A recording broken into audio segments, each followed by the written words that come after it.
Welcome, friends, to another episode of the Events Demystified Podcast, where we explore the cutting edge technology as well as the AI technology that's at the intersection of production and what's coming up next.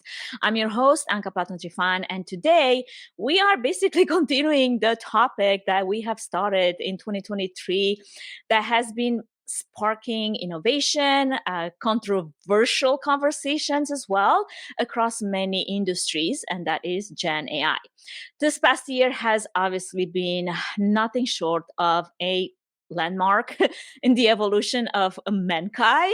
Like, we didn't go to the moon quite that hard, but we definitely landed in some uncharted territory. We've witnessed an explosion of innovation when it comes to the rise of Gen AI tools such as ChatGPT, Bard, Claude, Dall-E, and also visual marvels like I mentioned Dall-E, Midjourney, Pika was another one, and technologies that have taken our likeness and turned it into AI avatars.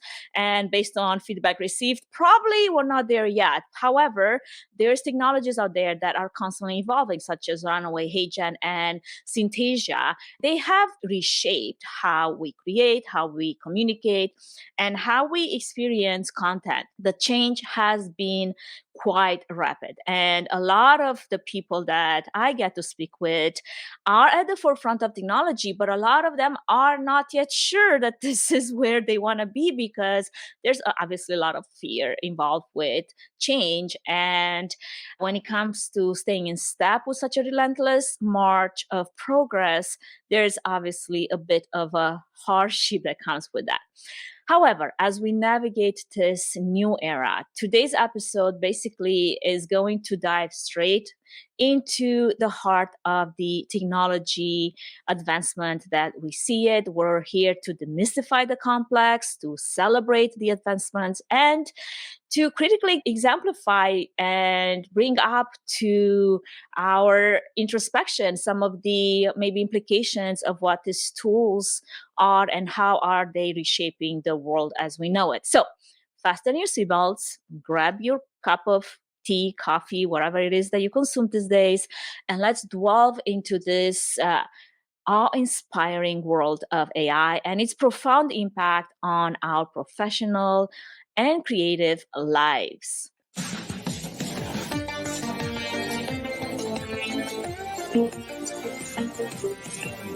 Welcome to Events Demystified Podcast, where we explore and demystify the world of in-person, virtual, hybrid event AV production and technology by sharing insightful tips, tricks and tactics to make your events a success. This podcast is brought to you by Trifan Events, a woman-owned boutique event production agency.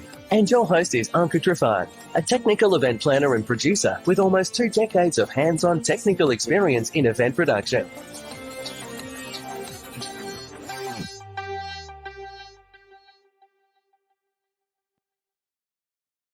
Okay, so last December, there was this 12-hour marathon put by Ichi Club community. It was more like a telethon, and we basically scratched the surface of AI in events and in planning, in management, event planning, as well as marketing, but also in creativity with today's special guest. And let me tell you, it was very interesting conversation. Also, very light conversation because we didn't have the time to go more in depth. So what I wanted to do is bring my guest on the podcast so we can actually dive into what we were discussing during the telethon. So here we are, ready to dive deeper into the nature of AI in events and event productions. And for that, my guest joining today is Steve Mudd, the CEO and founder of Talentless AI, a New Austin-based creative agency that uses real and artificial intelligence to deliver provocative content with synthetic media. Steve is a man whose career is as diverse as it is fascinating. He's also currently the host of AIAF, a next-gen creative podcast that is featuring artificial conversations about real intelligence.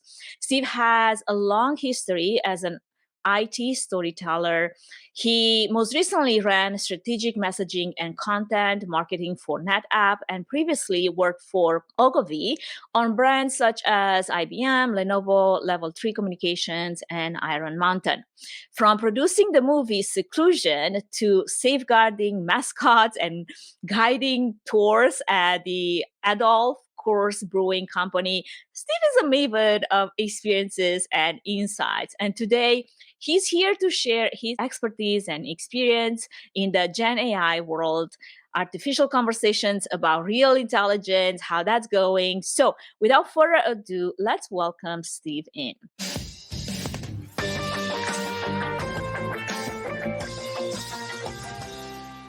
Steve, welcome to the show. It's great to see you again.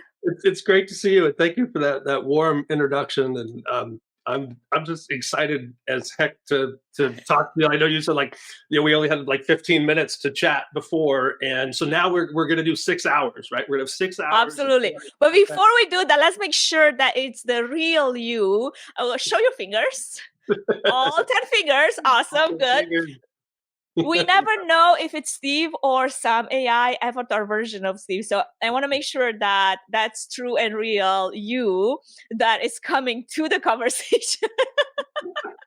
I think, in the early days of the pandemic, I was a pioneer in using video Zoom backgrounds where I took a video of myself and just put it in my Zoom background while I sat on the couch. And that is funny. That is funny. Well, last time we chatted, as you just alluded to, we only began to really unpack the potential of AI in creativity. And before we jump right back in, I want to, kind of peel back the onion layers a little bit over there, because for a moment, I was not sure I'm talking to the same Steve I talked to earlier in December. And I would love to hear more about who is Steve Mudd behind closed doors, and what's your journey? Like, where do you start and where you are now? Like, what's that trajectory been like for you? As I look at the one consistent red thread through everything that you mentioned, I was a tour guide, when I was in college, and had all these fun jobs kind of working with the public. I think the common thread for me is being a storyteller. And I honestly didn't realize it for a long time. So I consider myself a storyteller and a writer by trade, right? Like writing and simplifying complicated topics into simple form is something that I've always kind of tried to do and have been good at. How do you take the complex and make it simple? And as an offshoot of that, I'm also that guy, I'm pretty good at connecting dots and figuring out this thing goes with this thing goes with this thing.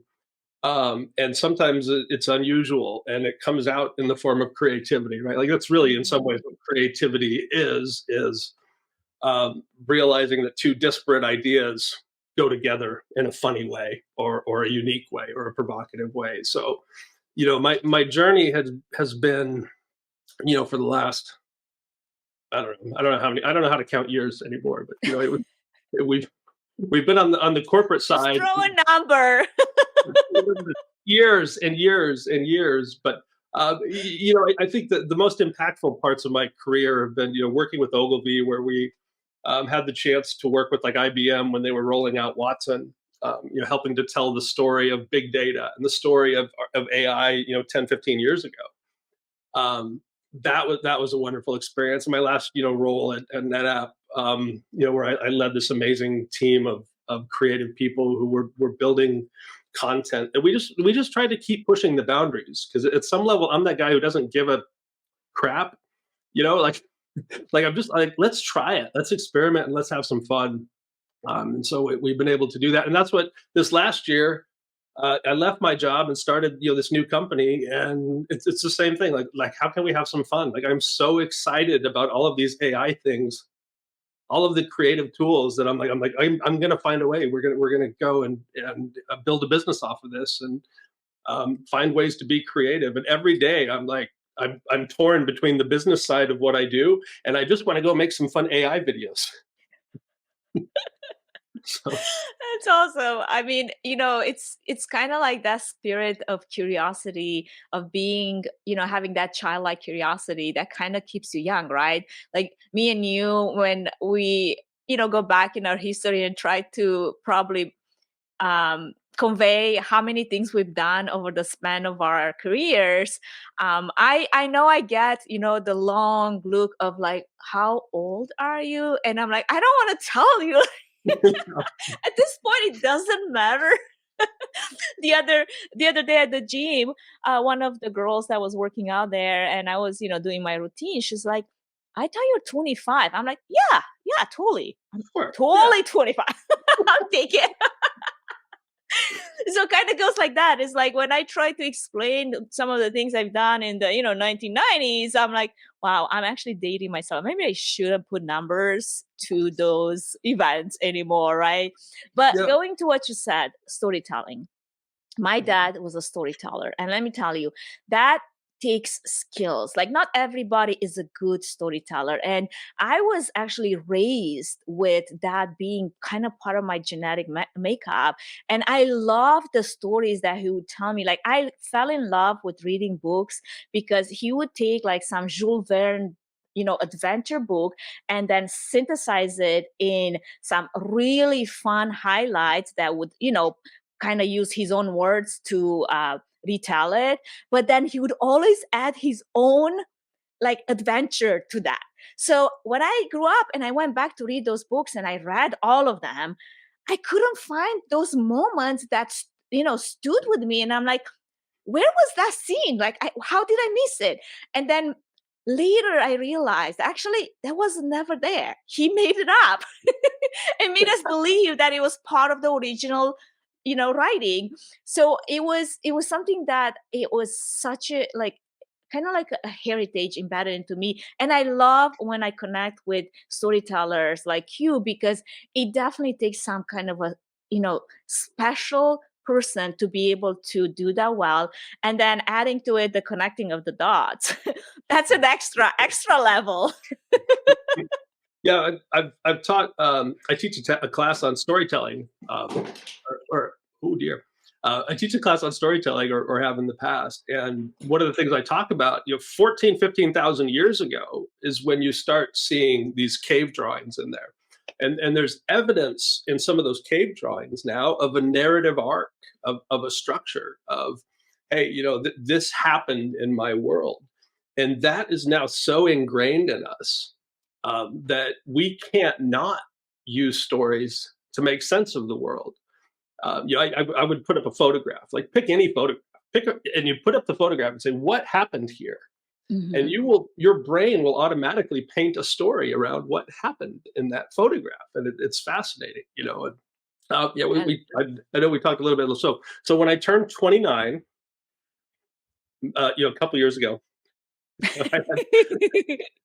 I had that moment of, I want to do something, right? I want to do something big. And so I decided when I was 29, and I had gotten married young, I had children young, and I wanted to do movies. I wanted to make movies. So when I was 29, I said, I'm going to make a movie by the time I'm 30. And that was like the first time in my life where from a career standpoint, where I focused all of my energies on one thing, and on creating something, and on overcoming all of the obstacles of the fundraising and the casting and the writing and the creation of it. And so we ended up shooting my film Seclusion like the month after I turned 30. That's crazy. And so that's and there's a proof of it. Show us the proof. There's a proof. This is now available on DVD at your local Blockbuster. Of course, the movie came out at literally this is Seclusion. The last thing he wants is to be alone. It's the story of a politician who goes to a mountain cabin to have an affair. His mistress disappears mysteriously, and his wife shows up. So, we sold 4,000 copies. Blockbuster bought some, went out of business. Hollywood Video bought some, went out of business. Somebody like what was the other one? There were a couple other like big companies that like Virgin Megastore bought several copies and went out of business. So we were the thing that pushed those companies over the edge to go out of business. right as streaming came on. They couldn't, keep up with the demand. No, it was too much. So now I'm struck with, okay, I look at the process to create this and I imagine, whoa, if I had GPT,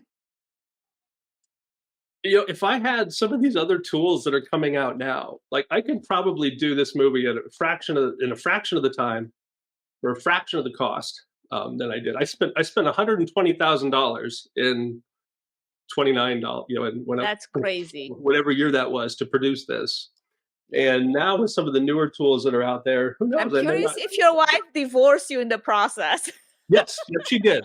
Actually. Oh my God, are you serious? Yes. Oh my God. Okay, I was just like literally just making a joke, but because that's a push. That's hard.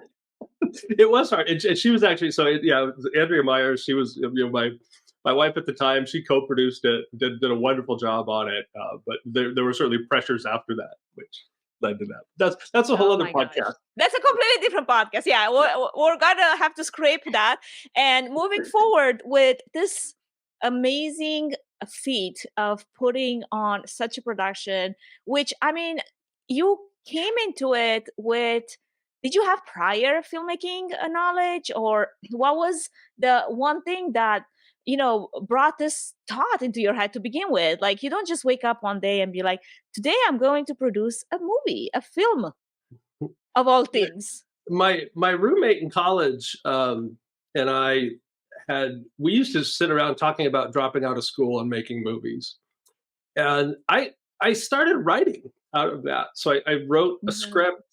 I wrote a script and I submitted it to, some people might remember, I think there's a new version of Project Greenlight. Was a reality show that Matt Damon and Ben Affleck did on HBO, where the idea was, they would find the next great filmmaker. So I submitted a script to that project and I made the top 250. Somehow my script was chosen from over 7,000 as one of the top 250. So that was the first moment where I'm like, oh, maybe this is something I could do. That's awesome. Yeah. All right. So we got to move forward into the conversation, into the next stage, like taking that into today's times. And how do you see that creativity that pushed you to come up with this idea and the process and the money and the funds and all the production needs for, putting on a feature film? How did that evolve over the years, and how do you see that potentially evolving in the future? You're talking about maybe coming with a sequel.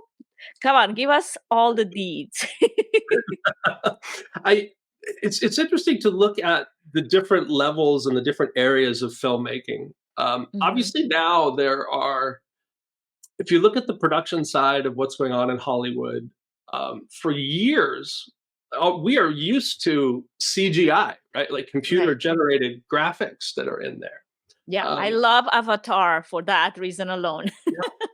And so we're already accustomed to film as art that's not really been filmed.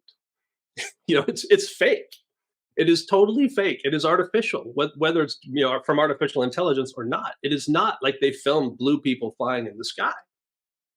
So there's been this sort of march towards this computer stuff.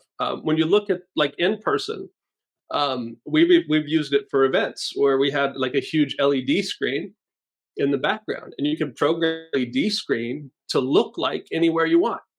Right? Like you could be like we did a wine show for one of our corporate events when we had an LED thing that made it look like it was a wine show. Yeah. Like they were in a wine cellar, and it looks real. Unreal Engine is a company or a technology that some people may be familiar with, but they're using Unreal Engine to basically create whole new worlds that can be projected on these massive LED screens and backdrops. I know there's a studio here in Austin and Chicago. Like all the cities are now kind of there's maybe one or two in each city where they have these huge studio spaces where you can, in essence, in one room, not with a green screen, but with a background that looks as real as any green screen or anything filmed would look, you could film a movie in a room. Yeah. And so you could do it quickly. You don't have to move your camera 100 times. And they can replicate the movement of the sun, right? Like the lighting and everything. Like it's as real can be. And so it makes that storytelling from that aspect, so much cheaper. So like Yeah. you don't have to go. You don't have to go. So send it's kind of people like out more, there finding more, not only is cheaper, but it's more approachable, like for people like, potentially me and you that don't have those crazy budgets, right, to put on a feature movie, and yet it's becoming accessible. So do you see that as the future of filmmaking and video production as we move forward? it's the present. It's where it's going, in a lot of ways. Like you look at, just I don't know. I just watched The Family Plan on Netflix. I swear to God, I don't know that they actually went to a location. I feel like that whole movie was generated in computer. So I learned filmmaking not through a fancy film school. There's this wonderful class. I think it's still taught. It's the Hollywood Film School. It's 2 days. The first day is how to make a movie. The second day is how to sell a movie. And in that first day, they teach you, to keep it cheap, one location, right? Not a ton of actors. Keep it simple. Don't overcomplicate your story, because every time you have to move the cameras, it costs money. Every time you have to set something up new, it costs money. So the fewer times you have to set up, you can do that. Now, you could create a movie where you are in one location, but you're in 100 locations.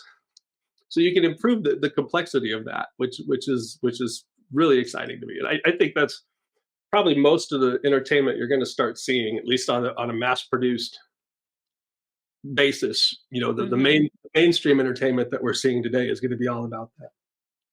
Absolutely. I think there is an article actually. I follow a lot of the AI innovation that's happening. And there was an article on LinkedIn about recently, I think it was Sony that came up with a brand new way to film a feature movie in basically one location, just with the latest AI technology. And you have all the scenes, like you said, everything is changing, but the camera is just static into like at one point, and you're literally projecting on the scene in front of the camera, which was like crazy, because now it's the whole foreground and background moving, but not the camera. Before it's like always like moving cameras everywhere, and you have all this everything, right, which takes a lot of manpower, a lot of budget to have those cameras in the first place, because that is not cheap, right? But now like you could technically use your iPhone. Yeah. I mean, the resolution. So my film, the raw footage of my movie is in the garage. It's sitting. It's a terabyte of data, which at the time is 4 pretty sizable hard drives. Yeah. I have a terabyte on my iPhone, right? Yep. Right. Like I could do it there, and the resolution's probably better here than what we filmed with. Now, and of course, and we'll get to the writing, but you look at what happened with the Screen Actors Guild recently with the strike. And that's one of the issues now, is like, now that I have filmed Chris Stapleton and Missy Kreider, do I own their likeness forever? Right. Can I take what I have created and reuse it? There's with some of the AI tools out there, with Resemble, with HeyGen, DID, some of these tools, I could create an avatar of the people that I've created, and I technically own all of this footage. I can do whatever I want. Yeah, right? and you can just keep like rendering and re-rendering different versions of this movie forever, basically. Yeah. So what so the ethical complications of that, the financial complications of that, but Hollywood is pushing this in quietly. Like I just read that CAA, the agency for a lot of the artists out there, there's a CAA vault where they are actually creating digitized versions of their clients, and it's full on. Shoot a video, like do the motion capture. They are capturing their clients digitally. so that they can sell their clients digitally, so that their clients can make money without doing anything. So there's one aspect of it where they're trying to figure out how to capitalize on it, but they're also whining about it, like, don't do it because you own the rights. So we'll see how that progresses. But I know we talked at Ichi about the basic technology now, where you and I can create avatars of. You've created your own avatar. I have a couple avatars of myself. Yeah. And I have a blast creating content with that. Like it's kind of fun to do, but. Aside from freaking some people off, yes. yeah, they're not ready for it, And HeyGen was the one. HeyGen was one tool that I think everybody who creates video content needs to take a look at.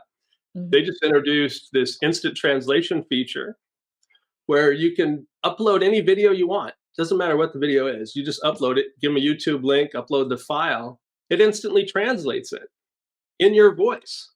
Yeah. So didn't 11 Labs do that, where you could actually clone your voice with 11 Labs, for a little while now? I remember playing a little bit with also Replay.io, mm-hmm. which basically it's like you can explore a world of AI voices and add your own, but then you can start, literally using your voice to speak in different languages, which is also super creepy.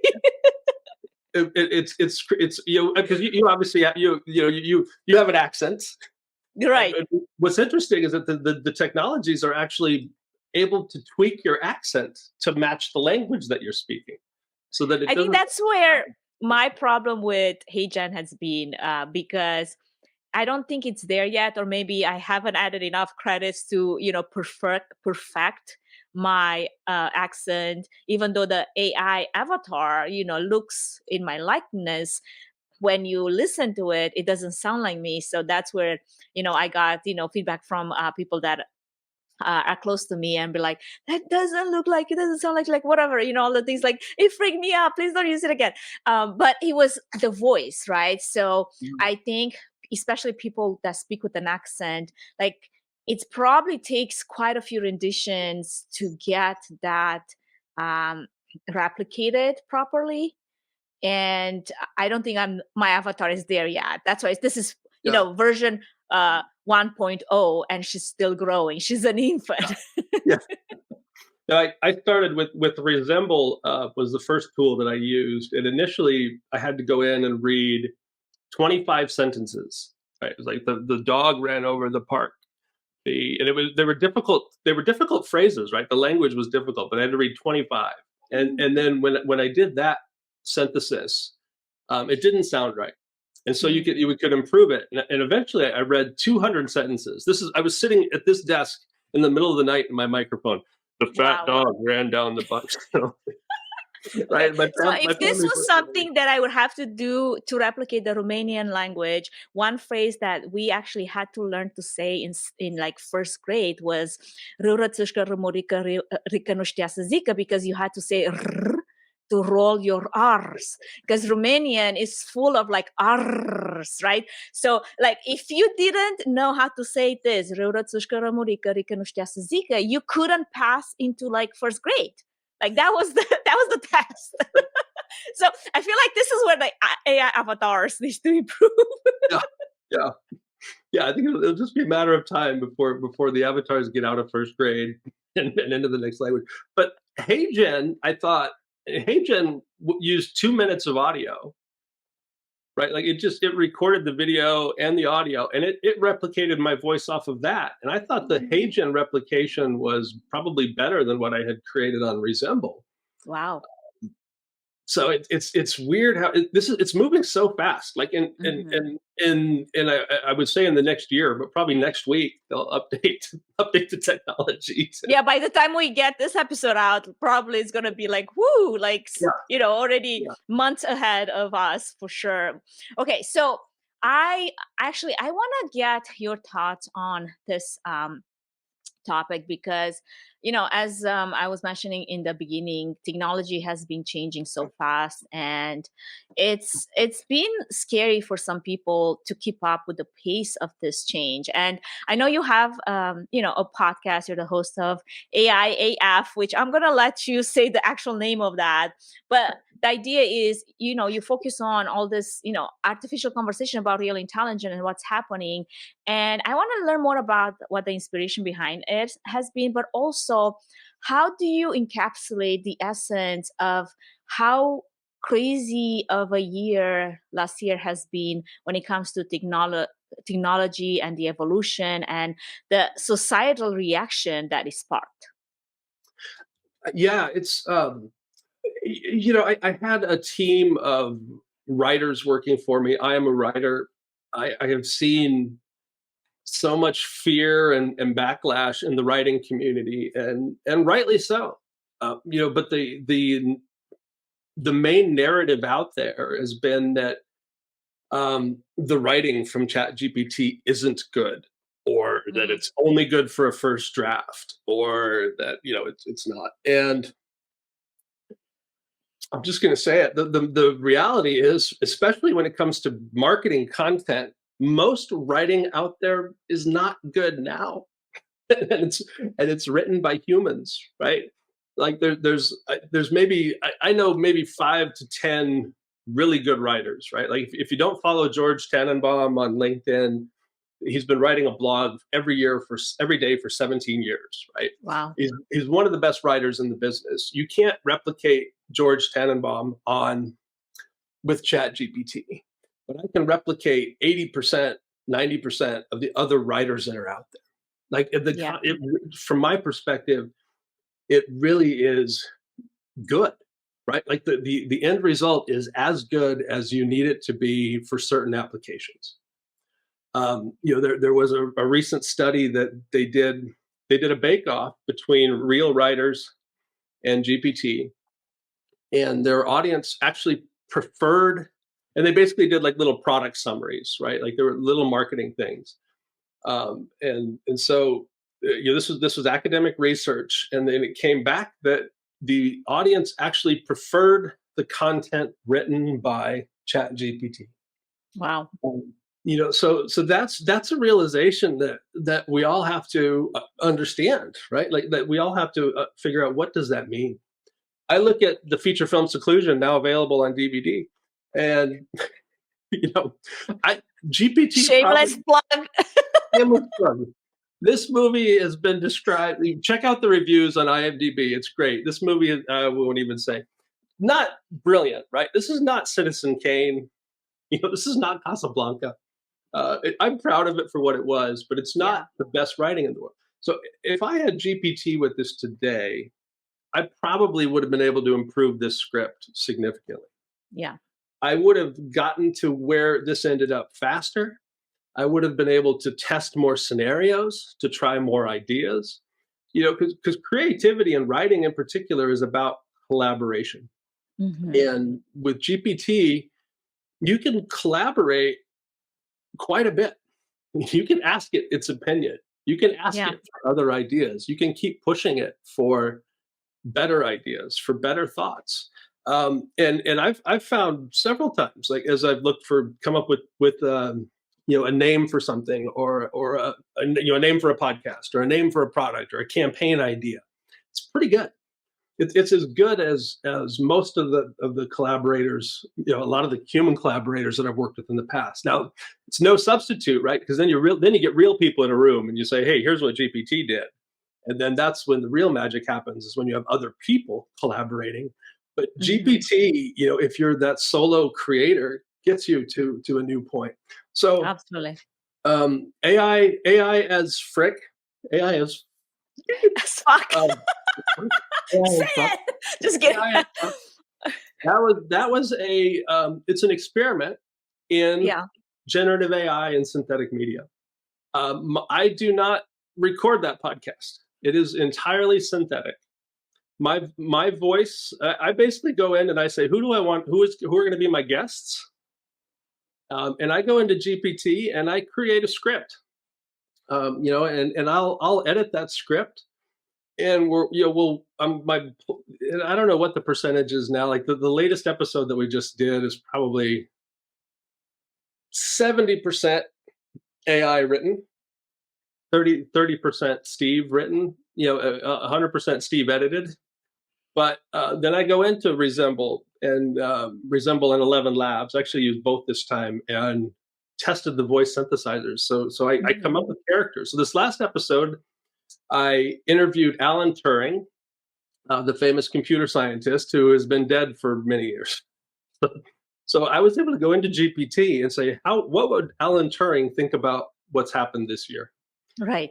So it created a script for me. It helped me create a script into deep philosophical questions, right? Like I talked to Alan Turing about the nature of consciousness and the nature of being. Which is probably some topics that you're like, that's not how I would have a conversation with someone. It's like a bit above my pay grade to even entertain such thoughts. yeah.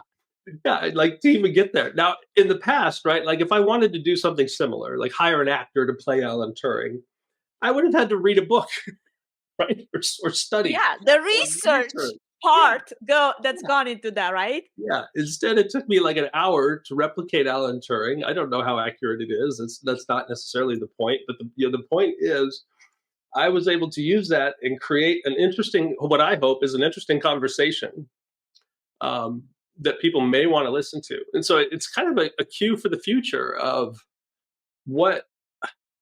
how can you start to use these synthetic creations to do creative work?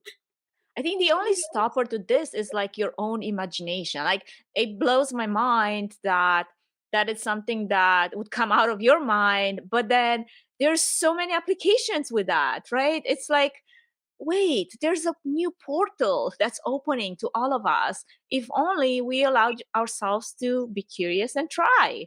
Mm-hmm.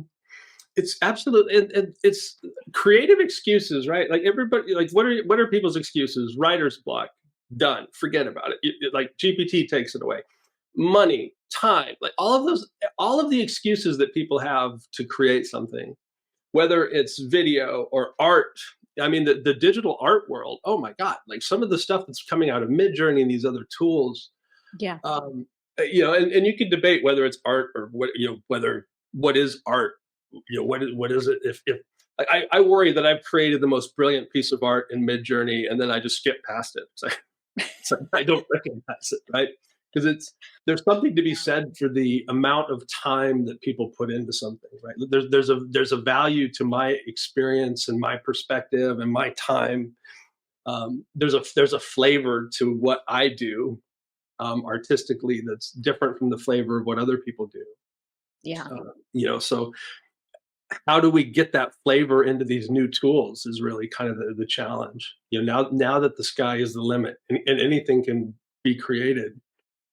The human touch. So before we get into that, because I definitely want to dive into that the nitty gritty of that human touch, that it's so important to the technology that's evolving. We're gonna take a quick break. Don't go anywhere. But we gotta acknowledge our podcast sponsor and supporter, and we will be right back with Steve. Before we move any further, I wanted to give a quick shout out to our main sponsor, Trifun Events, which is a boutique event planning and production agency that will come alongside you, offering personalized event planning and technical support, strategic event design, production and technology management, and flawless execution for live, virtual, and hybrid events. The team at Trifun Events is passionate about planning and producing event experiences that get people involved with true moments of interaction, engagement, and co-creation, while offering white glove treatment throughout the entire planning process, enabling you to reach your event goals with the use of creativity, production tools, and event technology. To find out how Trifun Events can plan and produce your event become memorable, go to trifunevents.com.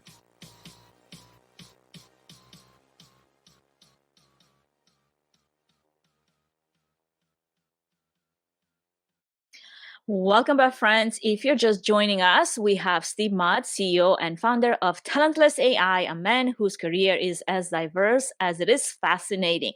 So, Steve, we were talking about that human touch when it comes to Gen AI and the future of technology as we see it. So, I'm curious from your perspective, with AI becoming such an integral part of the creative process, what are some ways in which we don't lose the human touch, and what are some ethical implications should we lose the human touch, particularly when it comes to content ownership? Yeah, I think it's interesting to look at uh, to really look at which realm of content that you're dealing with, right? Like in the world of marketing, um, in marketing content, right? Like we're I've been in the business of creating content for companies, and you always have to look at who is my audience and what do they need.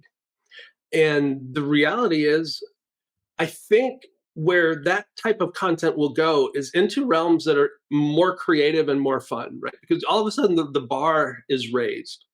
People's expectations for content go up.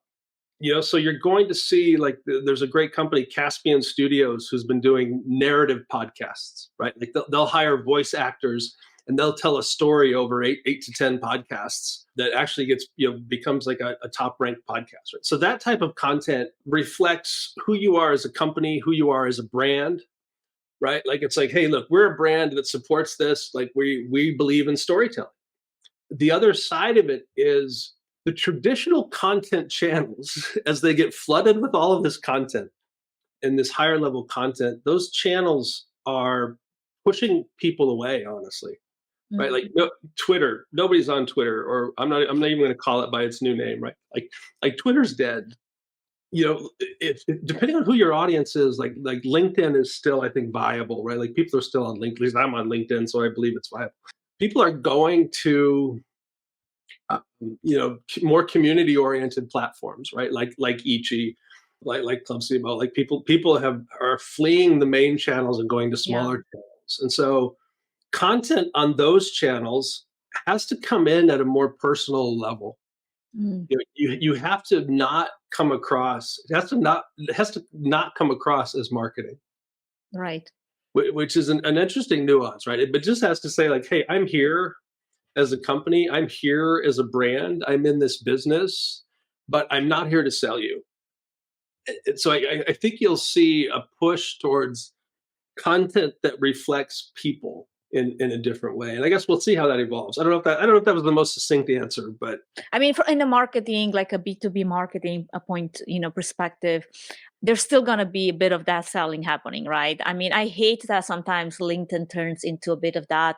Like, you add someone new and the next thing you expect is to get pitch slapped, which I'm kind of tired of it, to be honest. And I've just started like not accepting requests from, people that just come out of nowhere, because I know exactly what the next step is. And it's like, it's skipping that step, so I don't have to work on archiving, blocking, or whatever. no. And the truth is, you're right, like many times, if you think about it, where we get our business from in most cases is through those smaller communities, because people get to know you, and then they don't buy what you sell. Is really, they buy you and your authentic self and how you present yourself as person, more than just a brand. Right. There's something to be said about creating, a good sense around your branding, right? There's something to be said about that. We talked about in previous episodes as well, and how to do that, especially with the newer AI technology tools that can really help you focus the direction that you want to go and be known for. Sometimes I feel like I still struggle with that, because I love a lot of things. I am into a lot of things, and I am passionate to pursue many different avenues that bring the type of fulfillment, mental, physical, emotional, all the things that make me who I am as a person, and that can confuse people that love to stay within boxes. Like creative people like us, I feel like we can't be put in a box. Like try to put Steve Mudd in a box and see what happens. Probably he's got to like break the box, redefine the box, just like throw away the box. So like who came up with the box? There's a box. Where's no, and you're you hit the nail on the head, right? Like everybody is playing from the exact same playbook. And if you look at what's happened over the last, I don't know, 5 to 10 years, however many you want to quantify it. John Miller, who was one of the founders of Marketo, has talked about this lately quite a bit, right? Like the playbook for marketing is wrong, right? Everybody's going after leads, and it's the same process. And it's like, oh, do the in-mail and do this. And then you know exactly what's going to happen next. Yeah. And we have underestimated the intelligence of each other. If I need leads, I know how to figure out how to go get leads. I don't need 10 people to email me and tell me they can give me 1 million leads, right? Like I'm not going to respond to that. If I need coaching services, I'm going to call you. I'm going to call Liz. I'm going to call somebody who knows a coach, right? Like there are the way in which I'm going to find the people to provide service for my business is I'm going to maybe meet them in person, right? Like the events, right? Like, oh my gosh, it's so important now. Like I have, you know, for Talentless, the network that I have built here in Austin has been so incredibly supportive. And it has all been because of different types of events, meetups and larger events. You know, I've had access to venture capitalists. You know, I met my development team who's actually based in India through events. You know, I know how to do that.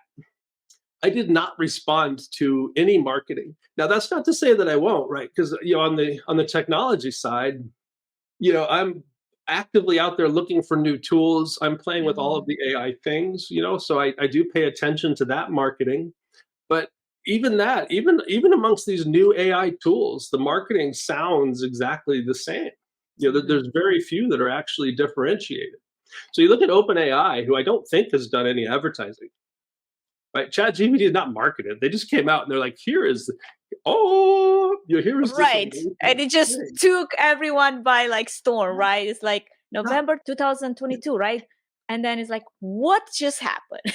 What just happened? What just happened? And you know, that made me stand up and take attention. Now I look at all these SaaS companies, and I mean, there's a lot of companies out there, and actually, we're part of our job at Talentless. Like we're helping these companies tell their story. We're building content. If anybody needs content, please call Talentless AI. You know, they are actually talented. we do have talent. We're working on ways to automate some. Like everybody has to look alive on social, right? Like, you have to do something on social, just because that's the rule. So I've actually, if you go to the Talentless Instagram page, talentless.ai on Instagram, all of that content was created by AI. I didn't touch a bit of it. I didn't rewrite it. We set up the prompts to create images, to create we've automated that piece of it, right? So that part is there. Is that brilliant content? Is that content you're going to remember in 20 years? No, but we look alive, right? Like that's kind of what that objective is. But audiences are smart enough to find what they need, and they push back when they know that you're trying to be pushy against them. Yeah. So shifting gears a bit here, what are the significant trends that you see in event technology, Gen AI, that we should keep an eye open for in 2024? Because we're talking about this year. And I mean, if you asked me that question beginning of 2023 and ChatGPT just came out, but we were not ready for what the future was in January of 2020, right? So it's January of 2024. Probably February by the time this episode comes out. But still, what should we keep an eye open for? I think on the corporate side, adoption is still going to be slow. You know, like the bigger the company, the harder it is to change what gets done. You know, so I think the adoption of some of these tools, you know, for better or worse, won't quite be there. I think what you will see is an increased understanding of what goes on. You know, the question is, right, because before Microsoft Word, right, what was there? I'm not that old. There are some documents Yeah. thing that I remember using, like I was using for taking notes or something. Yeah. Before that, I had a typewriter, right? So we're not, that wasn't that long ago that we were Yeah. using typewriters. Now, the question is, does Microsoft Word make you a good writer? Does PowerPoint make you a good presenter? Right. No. GPT has the ability to actually make you better at what you do. And what you're really gonna see, Microsoft will be, layering ChatGPT and the models into Word and into PowerPoint and into Outlook. So you're gonna have all those tools at your fingertips there. Google is already doing that with Bard and Gmail and Documents, right? Like you can access Bard just naturally. It's just gonna be part of what we do. So there are certain annoyances that we have to deal with every day, emails and just the usual. There's just the basic stuff that goes on that you have to do that is going to get a lot easier.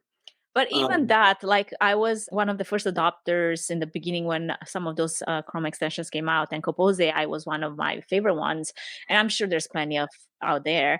But just to give an example of that, sometimes how you wake up in the morning and you think you're going to have a great day, and then you open your inbox and you're like flooded with all these emails that now you like feel the need to get back to ASAP for some reason.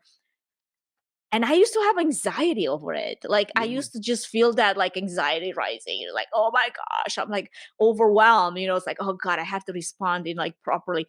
Now, if you ask me, I delegate a lot of that answering to a lot of the tools that I have. And the answer is actually really good. Sometimes even better than what I would come with.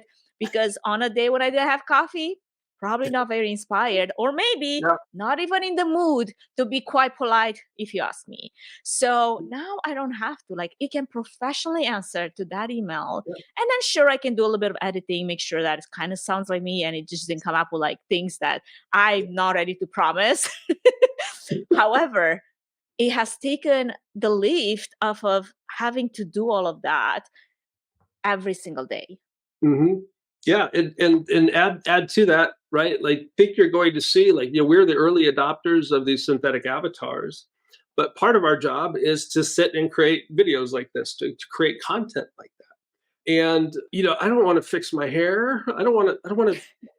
Like, talk about how long it takes for this present right. to show on camera. I was actually having a conversation with someone about that. I'm like, you know what? You're a guy. And it's easy for you to wake up, and from the moment you wake up to the moment you show on camera, there's literally probably one step. For me, it takes a lot of steps to get there.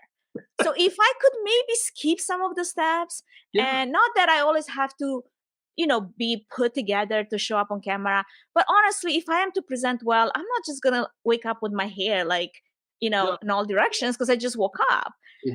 If you don't have any hair and you're a man, it's easy to show up on camera. Automatically. So now you show up once, right? You look exactly. good once. Maybe you change your clothes and do it a couple times, right? So you have That's what I'm saying. I'm like, I was trying to make that argument. Yeah. Thank you. Yeah. It's like, and for executives, like, I don't care what company you are now, right? Like, that's part of the trend. Your face has to be out there. You have to have a face. You have to have face or faces associated with your brand. And I don't care if you're a SaaS company or whatever, right? Like, there has to be a person there. I've spent $50,000, $60,000, $70,000 on 5-minute talking head videos that take me 6 weeks.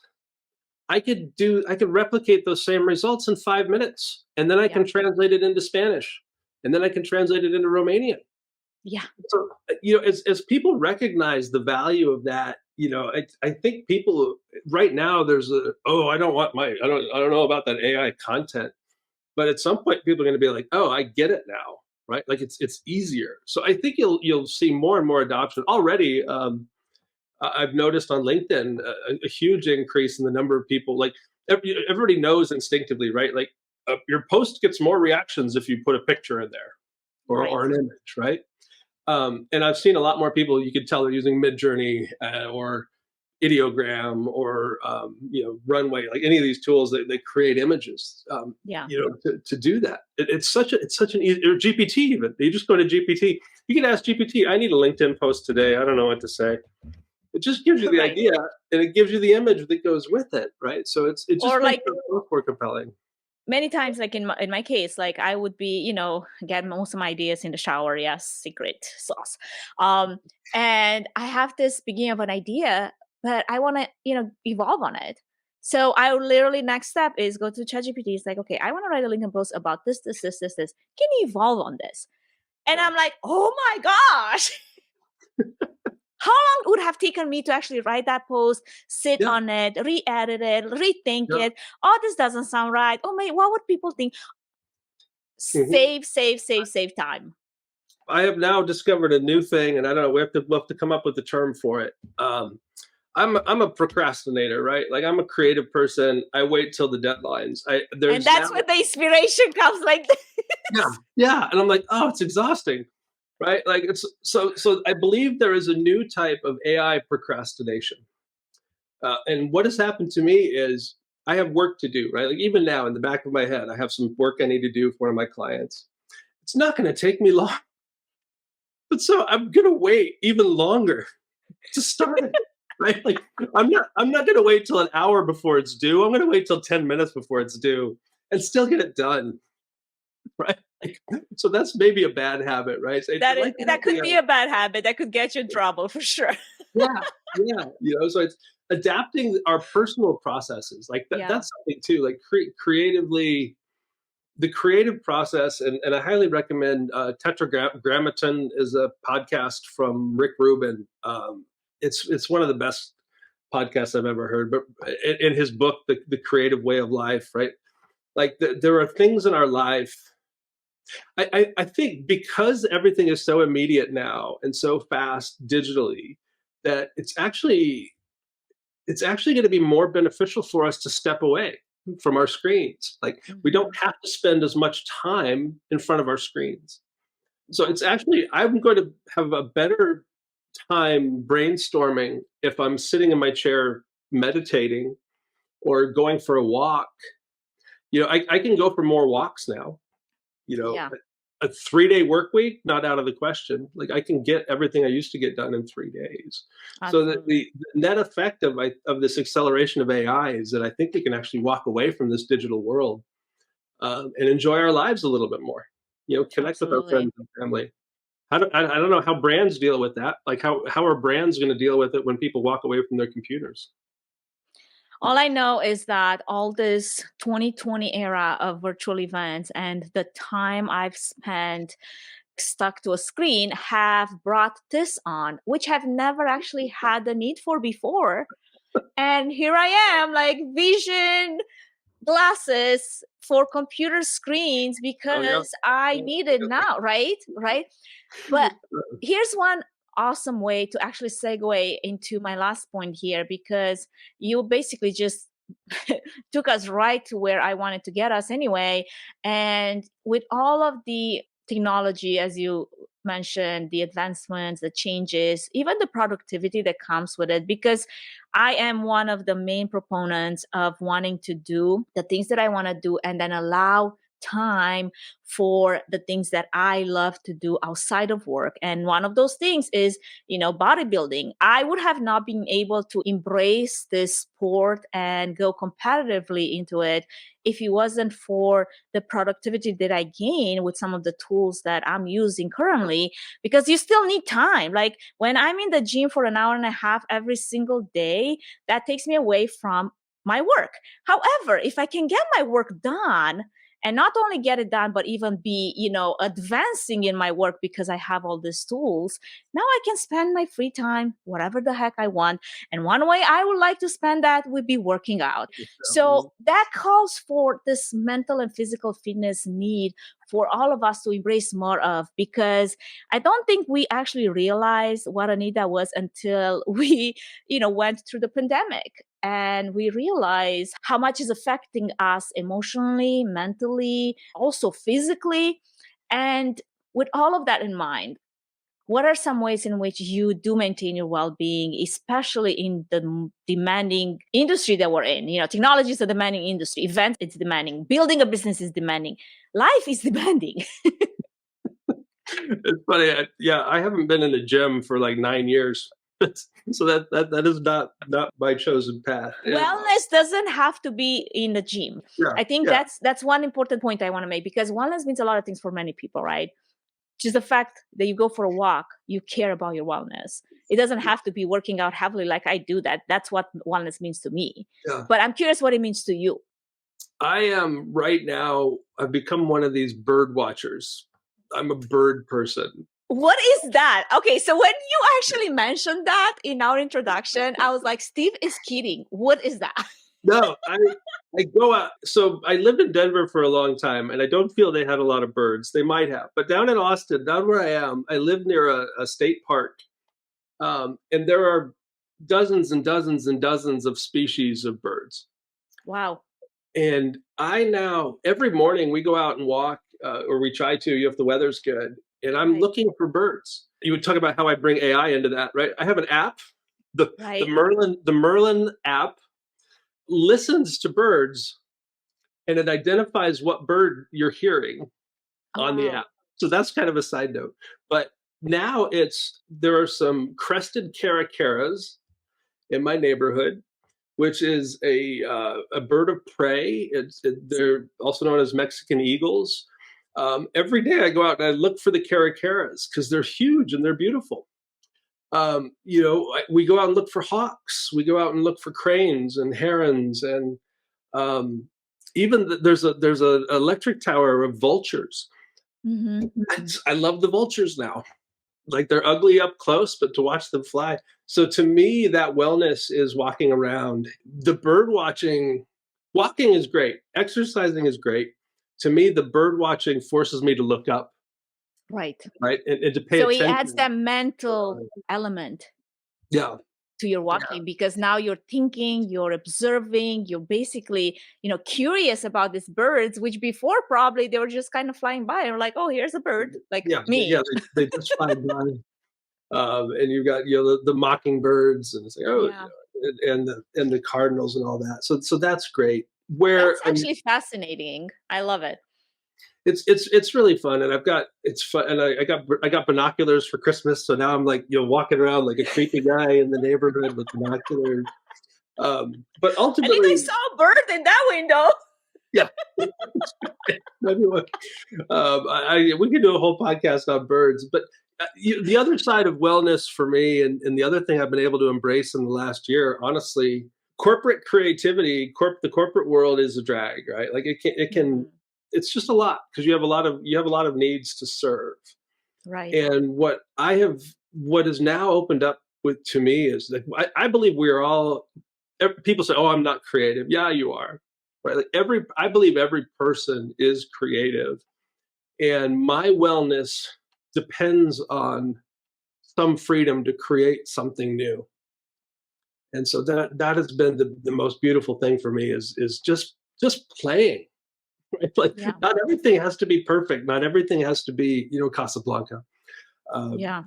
But that playing and that creativity, whether it's online or somewhere else, like even just doing crafts or building gingerbread houses at Christmas time, like, we are all creating. And if we step away from liking posts all the time and take the time to just relax and think and breathe and be ourselves and let our minds iterate and create, that's where my happiness and wellness comes from. I love that. I definitely love to have my quiet time in the morning, and I see its effect missing, especially on the days when I just start a day with kind of like all of those to-do lists, and it turns into this storm of activities. But at the end of the day, it's the days when I had my quiet time that are the most productive, because I actually allowed my mind to get into the flow without forcing it, and a lot of people, see me as a very outgoing person, but it is the quiet times, the silent times, the solo times on my own that recharge me to be that.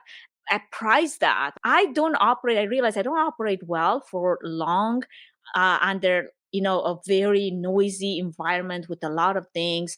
I need my quiet time. And when I'm, in my office and I work for, whatever how many hours, it has to be quiet. And I love that because the world is already noisy.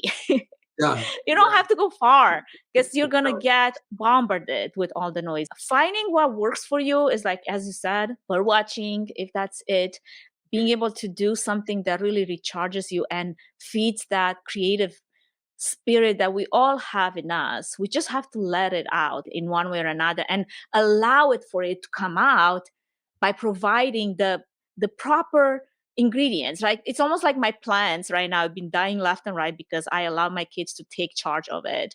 And at the end of the day, it's not them not watering the plants, it's really the soil that needs to be repotted, and I haven't put no time into that. But that means, that plant cannot grow if you don't give it the right ingredients, right? Mhm. To bloom and just fed properly. Yep. The same goes with creativity. You got to feed it somehow, and that might be different from, person to person, whatever works. But figuring that out, that's where the secret sauce is. Am I creative or not? Yes, you are, but are you feeding your creativity with the right ingredients that work for you, right? So something to ponder upon as we come to a close here, Steve. I know you're onto a lot of things and you're constantly evolving with technology as technology is innovating. Where are the places that you'd like our audience to connect with you? With me for sure. Talentless.ai is our website. Find me on LinkedIn. Send me a note, a personal note. Don't try to pitch me anything. Right.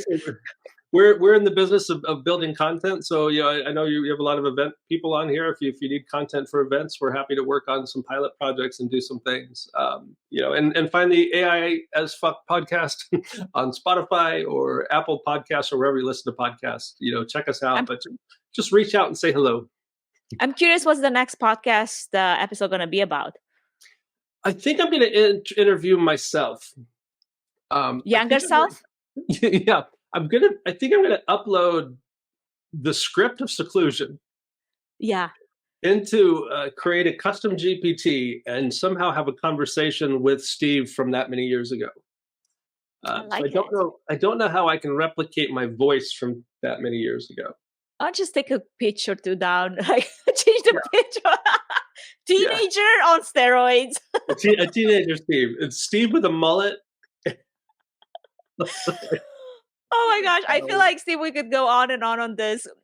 Obviously, we barely scratched the surface. I think there's so much more to be talked about it, but there has to be a conclusion at some point. So with that, this is where we're going to conclude today's episode. A big thank you, Steve, for joining me, for entertaining this conversation. I feel like we definitely had the point of going in all directions, and I think we accomplished it. I think we brought it home. We brought it from seclusion to conclusion. Here we go. In full circle. Thank you so much for inviting me on the show. It's been so much fun. I really appreciate you. I loved our conversation. To all of you listening, if today's conversation has sparked your curiosity to learn more about Steve, please do connect with him and do check out his podcast. I know there's going to be a lot of new episodes that are going to be quite different than your regular episodes that you listen to. So check it out. Also, don't forget to share this podcast with your friends. And if you're new, do subscribe. We love subscribers. I'm actually running a listener survey currently. So if you heard that on Spotify or wherever you get your podcast, I would love to hear your feedback. We're trying to create new content for this year, but your voice matters. So we stay in tune with what you listen to and what you're curious to learn more about. And with that, this is your host, Anca P Trifan, signing off for now. Catch you on the next episode. And until then, keep demystifying. Thank you for listening to the Events Demystified Podcast. If you enjoyed this podcast, please take a moment to review it, rate it, and share it with other event professionals that could benefit from it. Connect with us on social at Events Demystified Podcast. We would love to hear from you and what you're up to. If you'd like to learn more about Trifan event services and find out if we're a good fit in supporting your event, can we help your event be successful with a 20-minute free consultation? Link in the episode's notes. Thanks for tuning in.